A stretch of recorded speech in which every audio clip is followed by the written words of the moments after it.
নমস্কার বন্ধুরা, আজকে আপনাদের জন্য একটা ঘড়ি নিয়ে এসেছি ভিউমন্ট ফ্রম ফ্রান্স। আচ্ছা, এটা নর্মালি ডেটের সাথে আছে, টাইম আছে, আর এটা ক্রোনোগ্রাফ ওয়াচ ট্যাকিমিটারের সাথে। এটা নর্মালি আপনার স্টপ ওয়াচ হিসাবে কাজ করতে পারেন সেকেন্ডারি। তার আগে আপনাদের বলি টাইম কীভাবে সেট করবেন, আর সেকেন্ড ডেট কীভাবে সেট করবেন, আর এছাড়া স্টপ ওয়াচ ব্যবহার কী করে করবেন।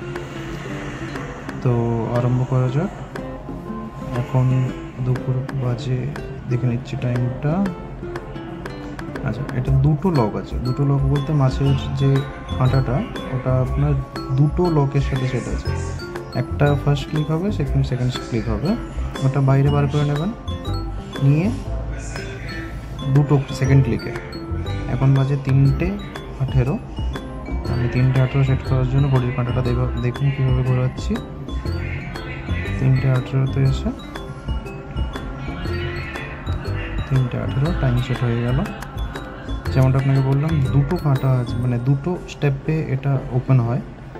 তো সেকেন্ড স্টেপে আপনার টাইম অ্যাডজাস্ট হলো।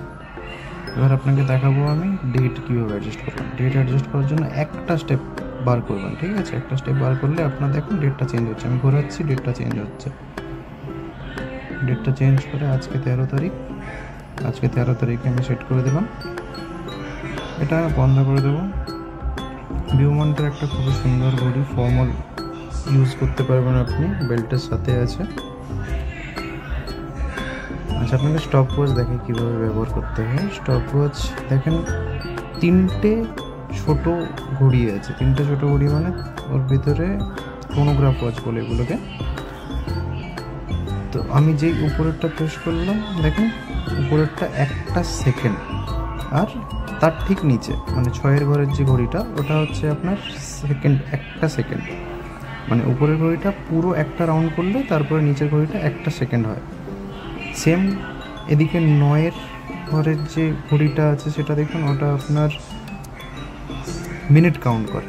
মানে 6-এর ঘরে যে ঘড়িটা, ওটা একটা রাউন্ড পুরো করলে 9-এর ঘরের এপাশে যে ঘড়িটা, ওটা আপনার 1 মিনিট কাউন্ট হয়। তো সেট করবেন কীভাবে দেখুন। নিচের বোতাম দুটো স্টেপ বার করে নিলাম, নেওয়ার পরে যখন নিচের বোতামটা চাপলাম তখন ওটা অ্যাডজাস্ট করলাম।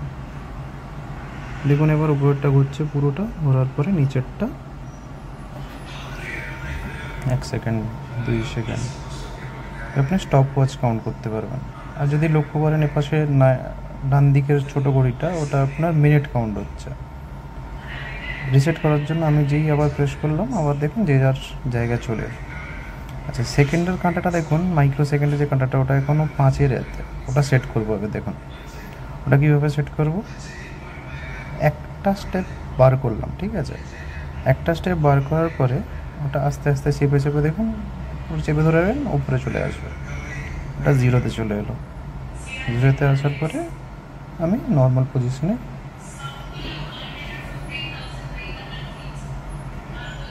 এটাও যদি সেট করতে হয় আপনাকে, মানে নিচের কাঁটাটা সেট করার জন্য আপনাকে নিচের বোতামটা চাপতে হবে, উপরের কাঁটাটা সেট করার জন্য আপনাকে উপরের বোতামটা চাপতে হবে। বুঝতে পেরেছেন? এবার দেখুন এই যে সেট হয়ে গেল। উপরের কাঁটাটাও 0-তে আছে, আমি নর্মাল মোডে করে দিলাম। এবার আমাকে স্টপ ওয়াচ চালু করার জন্য উপরের বোতামটা চাপবো। চাপলে নর্মালি যেভাবে স্টপ ওয়াচ কাউন্ট হয়, আপনার তবে সুবিধা হবে।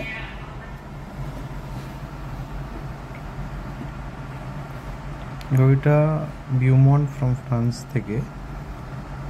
এটা ইন্টারন্যাশনাল ওয়ারেন্টির সাথে আছে। যে কোনো কান্ট্রিতে আপনি এটা সার্ভিস ক্লেম করতে পারবেন।